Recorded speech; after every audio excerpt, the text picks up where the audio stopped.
Hi, I'm Callista. A few weeks ago, I lost my dad after he fought a long, difficult battle with his health. It's been really hard for me to accept that he's gone. Sometimes I catch myself wishing he could have met his grandchildren someday. That thought always leaves me with a heavy sigh because it's something that will never happen now. 6 years ago, when I was 33, I got married. It was one of the happiest days of my life, and on that special day, my dad and I made a promise to each other. We agreed that if I ever had a baby, I would tell him first. That was our little pact, something close to my heart. But sadly, I never got the chance to fulfill that promise, and it's one of my biggest regrets when I think about my dad. My dad's health took a turn for the worse about a year ago when he was diagnosed with his illness. From that moment on, I did everything I could to be there for him. I visited my childhood home more often than ever, spent hours sitting by his hospital bed with my mom, and made it a point to call or video chat with him as often as I could. Still, I sometimes wonder if I could have done more. I've caught myself whispering, was it enough? Did I do enough for him? My mom, who has always been my biggest support, would reassure me every time. Callista, you did everything you could. Your dad knew that, and he was proud of you, she would say, trying to ease my guilt. One day, as we sat together in the living room, my sister Eulalia walked in, followed by a man who looked to be in his late 38s. I assumed he was a lawyer. This is Jack, the attorney, Eulalia said, introducing him. My mom quickly offered him a seat, and we all sat down. Eulalia, unable to hold back, immediately blurted out, "The lawyer said Dad left us a significant inheritance." I couldn't help but respond to her bluntness. "Eulalia, you know it's not all yours," I said. My words were sharp, and the mood in the room shifted instantly. Eulalia and I have always had a rocky relationship, and things only got worse during our dad's illness. She had refused to visit him, even though I tried so many times to get her to come and spend some time with him. Her attitude created a wall between us, and it only grew taller during those hard days. Looking back, I realized my words to her were a bit harsh, driven by my frustration and love for our dad. But Eulalia's reaction didn't help matters. "You're an adult. There's no need to be so stubborn," I told her. She snapped back, "I'm not being stubborn.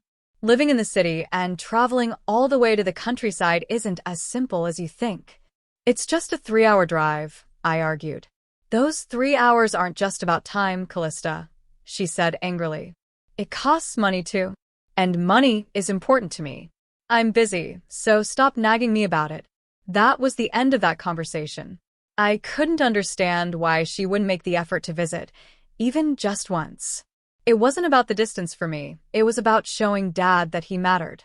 This disagreement drove an even bigger wedge between us, and by the time Dad passed away, she still hadn't visited him. The tension in the room grew until the lawyer gently stepped in, suggesting we all take a moment to calm down. I took a deep breath and said, "I'm sorry." My apology seemed to ease the atmosphere a little. The lawyer then began to explain. "As I mentioned over the phone, I'm here to discuss your father's will." My mom, looking puzzled, asked, "When was this arranged?" The lawyer replied, "It was about a few weeks before he passed. Your husband contacted me and asked me to come to the hospital." "Did you draft the will there at the hospital?" my mom asked, clearly surprised. "Yes," the lawyer explained. "Your husband wanted to make sure everything was in order.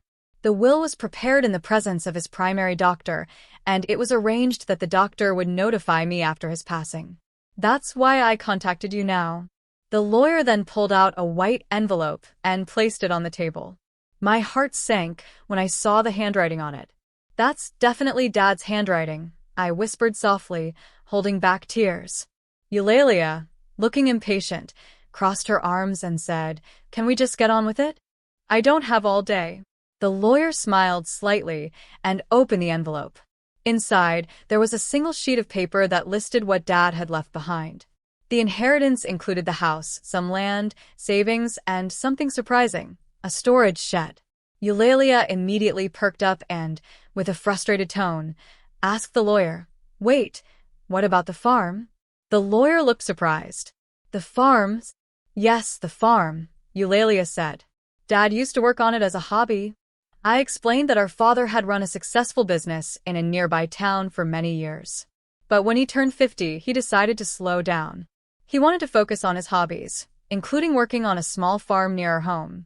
Dad even considered shutting down his company to free up more time for himself.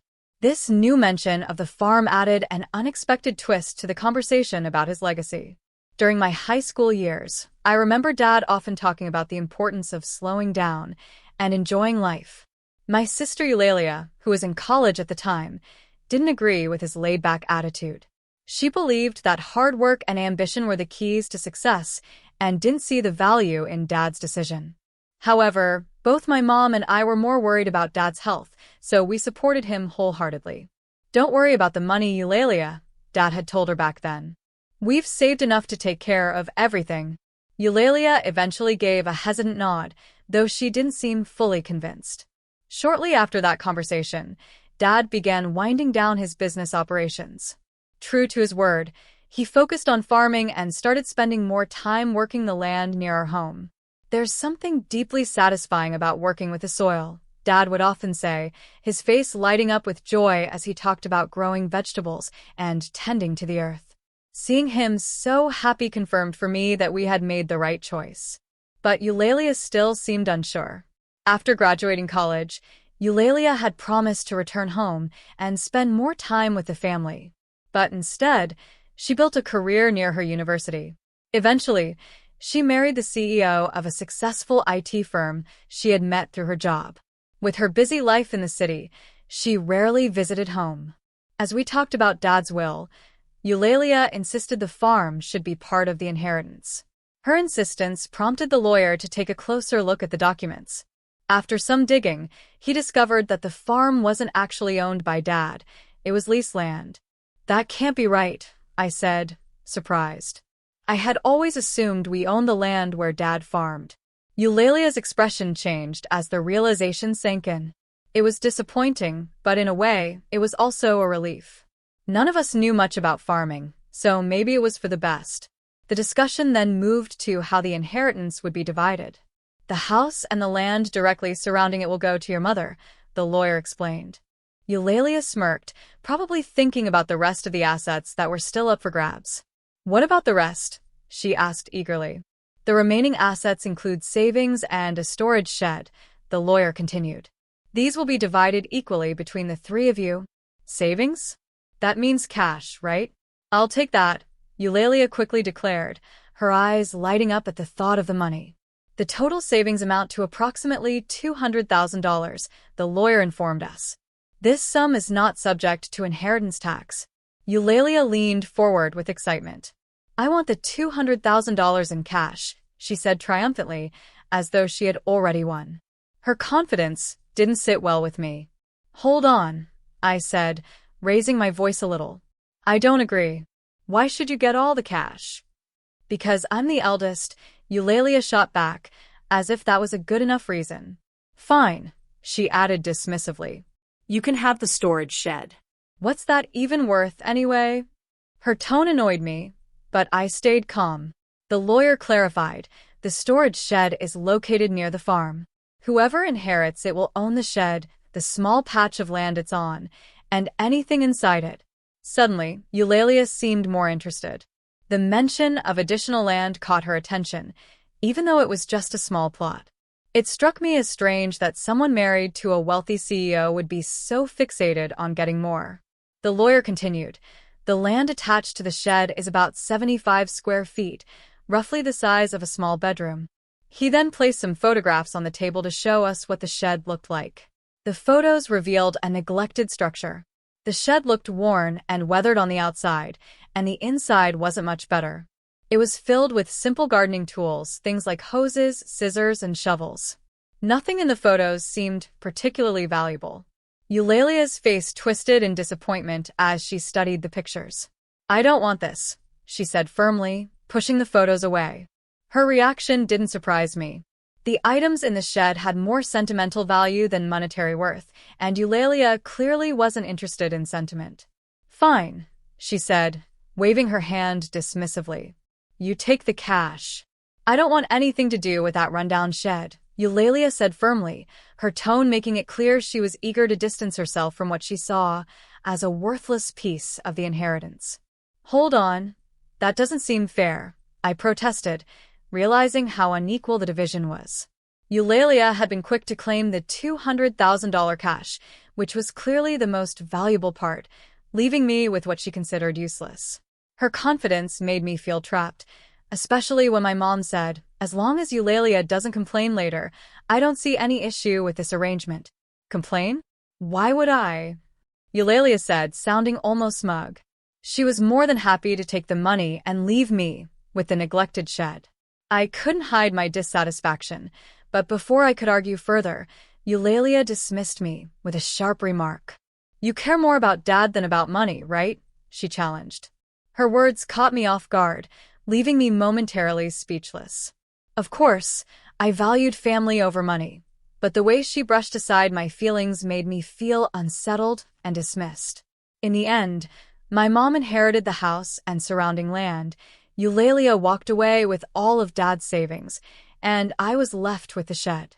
Eulalia even signed a document agreeing not to dispute the inheritance division, laughing confidently as she did so.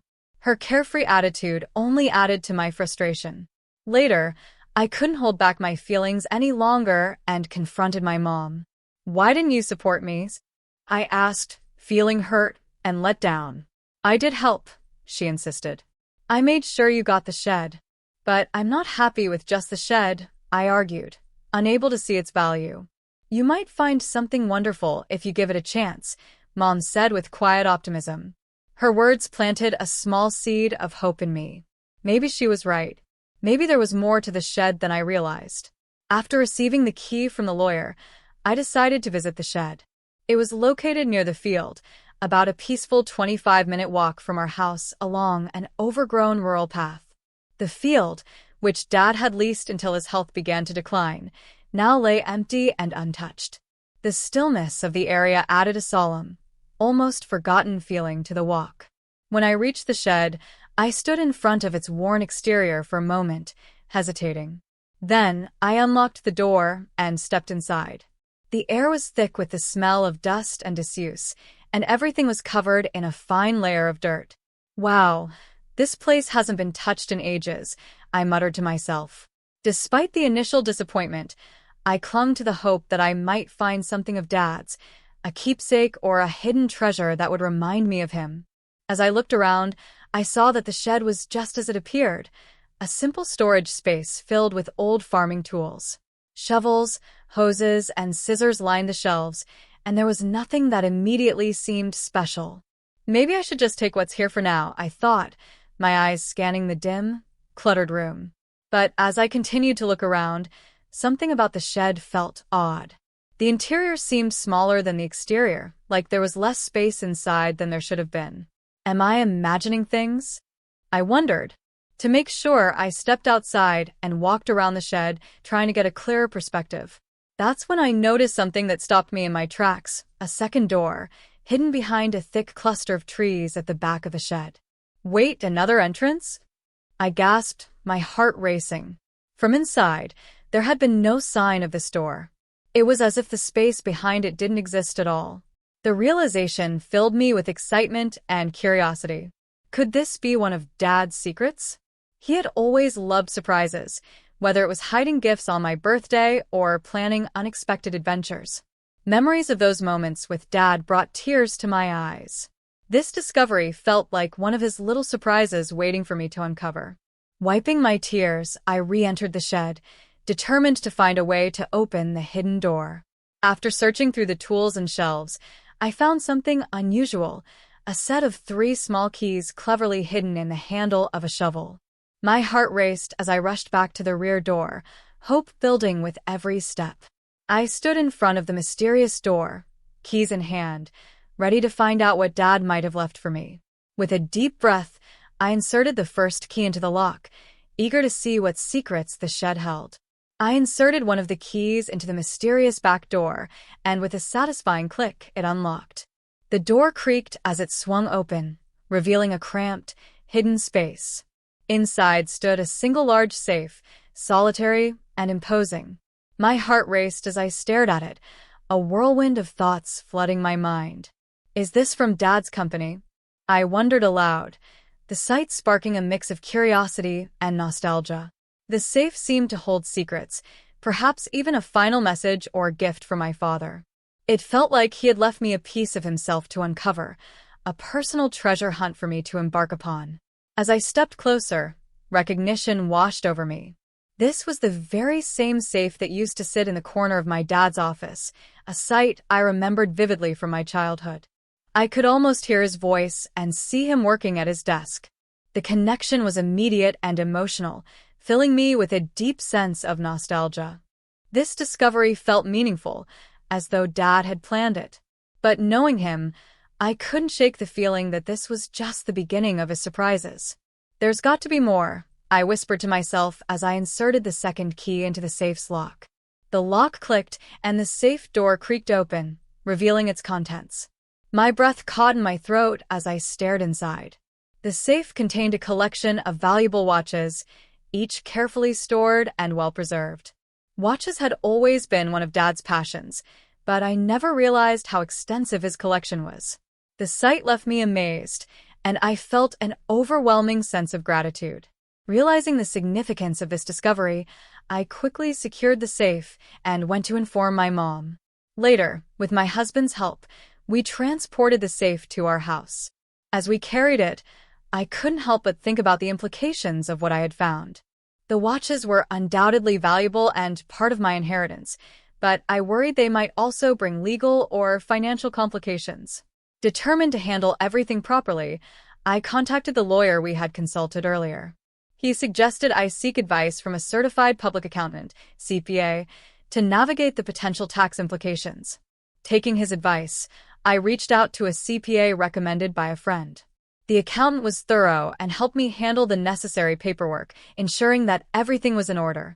About a year passed, and I had almost settled into life with my newfound responsibilities when Eulalia unexpectedly showed up at my home. Her visit was surprising, especially considering how strained our relationship had been since the inheritance dispute. I was just in the area, she claimed casually, but her restless demeanor suggested otherwise. We lived 35 minutes apart, so her explanation didn't quite add up. Despite my suspicions, I invited her in and offered her coffee. As she sat down, she seemed uneasy, glancing around before blurting out, "Did you win the lottery or something?" Her question caught me off guard. "What are you talking about?" I asked, genuinely confused. "I didn't play the lottery, and it wasn't the season for my husband's holiday bonus." "What are you getting at?" I pressed, trying to understand. Eulalia's mood shifted suddenly to irritation. "Are you making fun of me?" she snapped. Her accusation left me even more puzzled. Her line of questioning seemed to come out of nowhere, and I couldn't figure out what she was hinting at. Finally, she admitted the reason for her curiosity. She explained that she had recently run into our aunt in the city. During their conversation, our aunt had mentioned receiving a $2,000 gift card from me as a thank you for visiting Dad during his illness. Eulalia jumped to conclusions. "You've come into some money, haven't you? Just admit it," she pressed, her tone accusatory. I let out a sigh, realizing where her assumptions were coming from. "It wasn't anything extravagant," I explained. "I just wanted to show my appreciation." But Eulalia wasn't satisfied with my answer. "Where did you get the money for that kind of gift?" she demanded. Finally, I decided to tell her the truth. "It came from Dad's inheritance," I said, explaining how I had discovered the safe in the dusty old shed she had so easily dismissed. Eulalia's eyes widened as I described the watches stored inside, a true treasure trove left by our father. Though I wasn't sure of their exact value, it was clear they were worth far more than we had initially realized. "Those watches," I said, "were part of Dad's passion. They're not just valuable. They hold sentimental meaning too." Eulalia seemed more intrigued than ever, but I knew this wasn't just about sentiment for her. "What about taxes?" she asked, her voice laced with suspicion. "That's already being handled," I replied calmly. I told her about my mother's advice to handle the situation transparently and how I had worked with the CPA to ensure everything was properly declared. "Secrets have a way of coming out eventually," Mom had told me, and I took her words to heart. Eulalia didn't say much after that. She seemed to realize there wasn't much more to argue about. For me, the journey was about more than just the watches or their value. It was about discovering another side of my father, his love for surprises, his passions, and the thoughtful ways he had tried to connect with us even after he was gone. As Eulalia left that day, I couldn't help but feel a sense of closure. My father's legacy wasn't just about money or possessions. It was about the memories he left behind and the lessons he taught us about family, honesty, and appreciating life's little joys. When I first spoke with a certified public accountant (CPA) about the inherited watches, I learned they could help manage the valuation and tax responsibilities. After a detailed review, we discovered that the collection was worth an astonishing $500,000. The value left me stunned, but it also meant one thing was certain: inheritance tax would be due. The CPA's advice was straightforward: keep the watches that had sentimental value and sell the others to someone who would appreciate and afford them. This plan made financial sense and felt emotionally right, as it allowed me to preserve the memories tied to my father while managing the practical side of things. From the sale of the watches, I was able to cover the inheritance tax and even share my gratitude with relatives who supported us during Dad's illness. I gifted them thank you cards, some with gift cards included, as a small token of appreciation. This gesture, however, had unintended consequences. It was what had sparked Eulalia's curiosity and led to the events that followed. Among the keepsakes, I decided to hold on to Dad's pocket watch. Though it wasn't the most expensive item, it was rich in memories. Dad often carried it with him, and seeing it reminded me of his gentle smile and comforting presence. I shared the story of the pocket watch with Eulalia, hoping she would understand its emotional value. Eulalia's reaction, however, was lukewarm. She seemed far more interested in what I had sold than in what I had kept. She asked several questions about the remaining watches and the safe, her curiosity growing. When I explained that the safe was now at Mom's house and mentioned its connection to Dad's old business, Eulalia fell into a thoughtful silence. Her demeanor left me uneasy, but to my relief, she left without pressing further. Still, an unsettling feeling lingered, and later that night, my fears were confirmed. A panicked call from my mom jolted me and my husband awake. She urged us to hurry to her house, her voice trembling with fear. We rushed over, only to be greeted by flashing red lights and police cars parked outside. A crowd had gathered, their murmurs adding to the tension of the scene. Pushing through the group, I found my mother, who was visibly shaken. She explained what had happened. While preparing for bed, she heard unusual noises coming from inside the house. It sounded like someone was searching through her belongings. Terrified, and with no one else home to help, she escaped through a window to seek safety. While hiding outside, Mom saw the eerie glow of a flashlight moving through the house, confirming her worst fears. A burglar was inside. Panicked, she ran to the neighbor's house, and they called the police. When the authorities arrived, the intruder was revealed to be none other than Eulalia. She had decided to break into the house after hearing about the safe earlier that day.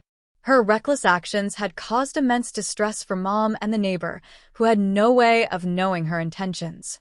Caught off guard by the police, Eulalia panicked and tried to flee. Ironically, in her rush to escape, she collided with the very safe she had been searching for. The heavy object toppled over, trapping her beneath it. She screamed in pain, drawing everyone's attention. Paramedics were called, and Eulalia was rushed to the hospital with a leg injury. The whole situation left us in disbelief. Mom and I apologized to the police for the misunderstanding, but the chaos didn't end there. When I called Eulalia's husband to inform him of what had happened, I learned a shocking truth. Eulalia had been hiding a significant amount of debt due to her lavish spending on luxury items. Her husband explained that they had recently argued after he discovered the extent of her financial mismanagement. Eulalia had already spent her entire inheritance trying to cover her debts. That night, she had stormed out, determined to borrow money from Mom. When Mom refused to help, Eulalia decided to take matters into her own hands, leading to the disastrous break-in. The news of Eulalia's actions was the final straw for her husband. At the hospital, He confronted her and announced his decision to file for divorce. Eulalia, in shock, adamantly refused. "I'm not getting a divorce. Absolutely not," she insisted. But her husband was firm. He presented her with divorce papers, laying out the undeniable evidence of their fractured relationship. With no other option, Eulalia reluctantly signed the papers, her face a mixture of shock and resignation. Now confined to her hospital bed, Eulalia seemed to be taking a hard look at her situation. I noticed her flipping through a part-time job magazine, perhaps realizing it was time to take responsibility for her actions. While the events were heartbreaking, this small step offered a glimmer of hope that Eulalia might finally turn things around. As for me, the chaos of the past year had made me think deeply about my own life and family. I decided it was time to move back to my childhood home. While my primary concern was Mom's safety and well-being, there was also a happier reason for the move. I had discovered I was expecting a baby. After discussing it with my husband, we agreed that moving in with Mom would provide the support we needed as we prepared for our growing family. Though I couldn't share the joyous news with Dad, I found comfort in believing that he would have been thrilled. As I look ahead to this new chapter, I feel a mix of hope and peace. Despite the recent family struggles, the thought of welcoming a healthy child fills me with optimism. Life may have thrown challenges my way, but it's also given me the chance to start anew, surrounded by love and the memories of those who matter most.